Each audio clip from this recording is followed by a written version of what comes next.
Hey everybody, this is a guide to help you level up in Pokemon Go, especially if you're starting from the very beginning and you're not sure on what is important and what is not. So let me tell you now, leveling up is probably the most important thing when you're starting from the very beginning. So you do want to level up as soon as possible and then figure out what you're going to do when you get to a higher level. So before I even start, I just want to let you guys know that the instructions are in the description. So you can follow along there, and also you can pause the video and continue if you get lost. Now there's 3 stages to this guide. So the first stage is level 1 to 9, and the second stage is level 9 to 12, and the third stage is level 12 and beyond. So we're going to focus on the level 1 to 9 first, and then we'll transition to 9 to 12 and then do the last stage.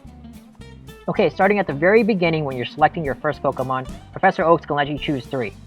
Choose any of the 3, it does not matter. They don't have a benefit over the other, especially since you're going to catch higher level Pokemon as you level up. And don't even think about doing the Pikachu trick that a lot of people have mentioned on YouTube, because that's just a waste of time. And this guide is about leveling up fast, because that's what really matters when you are at low level. Let me back up a little bit and explain to you why low level Pokemon doesn't matter. It's simply because as you level up, you end up catching higher level Pokemon, because the game does not let you catch higher Pokemon when you're at a lower level. Contrary to the traditional Pokemon games where your lowest level Pokemon that you started off in the beginning ends up being one of your highest level Pokemon at the end, but that's not the same in Pokemon Go. In Pokemon Go, basically higher level contributes to catching higher level Pokemon. So after you selected your first Pokemon from Professor Oak, the first thing you want to do is find pokestops.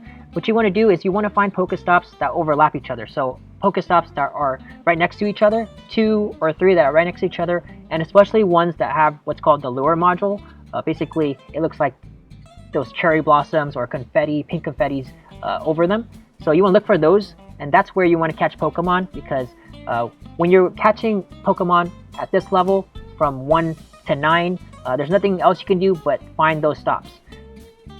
And once you've found Pokestops that overlap each other and you see that there's lure modules on them, you actually want to stick in that area basically from level 1 to level 9. And you're going to ask me why, since you're going to be catching the same Pokemon over and over, especially a lot of Pidgeys. And the reason why is because when you catch new Pokemon, you get an additional 500 XP. And that 500 XP can be doubled later on. So that's why you want to stick in the same area from levels 1 to 9, and from level 9 and beyond, which we'll talk about later, is when you start roaming around to different areas. And as you're catching Pokemon, you'll notice that you are going to catch a lot of the same Pokemon. And if you're catching a lot of Pidgeys, that's actually a very, very good thing. You want to save those Pidgeys or even transfer them for candy. Do not use any of the Pidgey candies to power up your Pokemon. Unless you're near water, you won't see a lot of Pidgeys, but if you're inland, you're going to see a lot of Pidgeys. Definitely a good thing. Stick to that area. And speaking of not powering up your Pokemon, you do not want to use any of your resources, basically your Stardust and Candy. So don't use them to power up or evolve your Pokemon, because that will just be a waste of resources, and you'll especially need it later on. Okay, so let's get back into it. So as you're leveling up under these lure modules, you want to make sure that you keep collecting the items from the Pokestops, and eventually they'll end up giving you eggs. For the eggs, what you want to do is you want to hatch the egg with the lowest kilometer. I know a lot of people end up catching eggs with the highest kilometer, which is the 10, which is not a good choice at the very beginning, because you'll most likely get a low level Pokemon, and it takes longer to hatch, and hatching Pokemon gives you XP. So choose the lowest level. The lowest level would be the 2 kilometer. If you don't have 2 kilometers, hatch the 5. Basically, hatch the lowest ones as soon as possible, because those are the ones that give you XP, and I think you get the same XP regardless of which kilometer you hatch. So you do want to spend the least amount of walking or jogging to get more XP. So this last part for the first stage is very important. So as you are staying in the same area catching Pokemon, you're going to catch the same Pokemon over and over. Pidgeys is very preferred because it only takes 12 candies to evolve to the next evolution, which is the Pidgeotto. And as you evolve Pokemon, you get 500 extra XP. So if you have a lot of Pidgeys in your area, definitely catch all of them. Or any Pokemon where the next evolution only requires 12, I think, is the lowest candy. So basically just collect a lot of Pokemon of the same types turn them in for candy, save up all that candy, and have the amount of candy and Pokemon required to evolve. Let's say you have 36 Pidgey candies. That means you need 3 Pidgeys available to evolve, since one requires 12 Pidgey candies to evolve. And I know a lot of you guys are really tempted to evolve the Pidgeotto to the Pidgeot, which is probably not a good choice, since evolving gives you XP, and evolving from the Pidgeotto to the Pidgeot requires 50 Pidgey candies, giving you the same XP. So it is not worth it to get to the Pidgeot at this stage, especially since you can find a Pidgeot most likely out there in the wild at a higher XP once you get to a higher level. So definitely just focus on transitioning from the Pidgey to the Pidgeotto, or anything that costs only 12 candies, because going to that highest evolution takes more candy and gives you the same amount of XP, so it's not a good choice. After you have caught so many Pidgeys and other Pokemon, and you're ready to evolve because you have enough candies to evolve either multiple Pidgeys or multiple of the same Pokemon, you basically want to wait until you get to level 9. After you get to level 9, this is the next stage. At this stage, you should be at level 9 by now.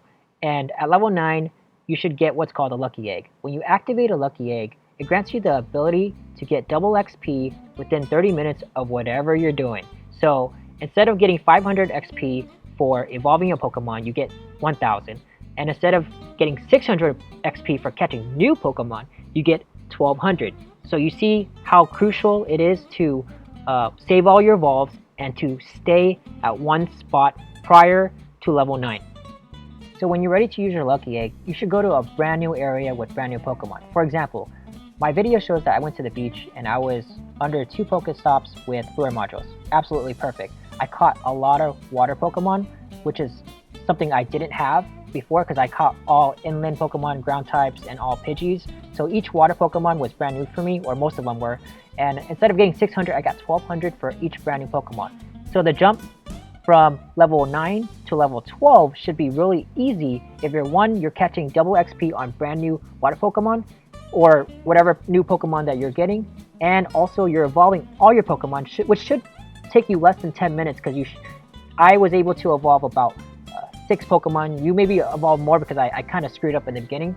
So evolving all those Pokemon plus catching brand new Pokemon, the transition from 9 to level 12 should be very quick. I was able to do it within 30 minutes. And always don't forget to turn in your pokestops every 5 minutes, or however time it takes them to respawn when it turns blue, because that gives you items, because you're going to need a lot of Pokeballs. It gives you eggs, and it gives you XP. While you're under the Lucky Egg, you get double XP, remember that. And one thing I also want to mention is when you're catching Pokemon, it's up to you whether you want to do the whole curveball throw for extra XP. I'm not really good at it, so I lost a lot of Pokeballs, so I don't really do it. It's up to you. The amount of XP you gain is not really that much, so to me it's not really worth it. And the last stage sort of varies between individuals, since it depends on where you are and what kind of different Pokemon are around you. If you know that there's more different Pokemon in different areas, you do want to do the same trick where you want to catch the same Pokemon in the area that you first started with. A lot of Pidgeys or whatever you kept catching a lot of, that was easy to evolve. And then when you get another Lucky Egg, which you should have gotten between 9 to 12, you want to then go over to that new area with new Pokemon and then evolve them and then catch new Pokemon to get all that extra XP. And last, you'll eventually get to a certain level and a certain point where you've seen a lot of the Pokemon around your area and there's not really any brand new Pokemon, so there's no point in saving all your evolves and your Lucky Egg and trying to go to a new spot, because it ends up sort of being diminishing returns and starts off wasting your time.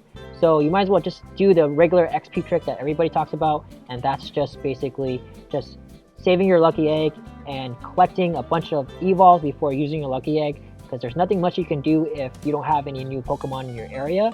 And that's basically about it, and that's how a lot of people are gonna start leveling once they get to a higher level. To conclude, basically, when you're starting off, you do want to level up as soon as possible, since leveling up gives you higher Pokemon. And basically don't use any resources, because you do want to use the resources on catching the highest Pokemon possible. For instance, there's no point in catching a level 100 and powering a level 100 when you can catch a level 1000. You want to power up to level 1000. And that concludes my quick guide on how to level up, especially if you're starting from the very beginning. I hope you guys found it helpful. Subscribe to my channel, ask me questions below. I'll continue to post new content if I think it's helpful. So stay safe, catch Pokemon. I'll see you guys later.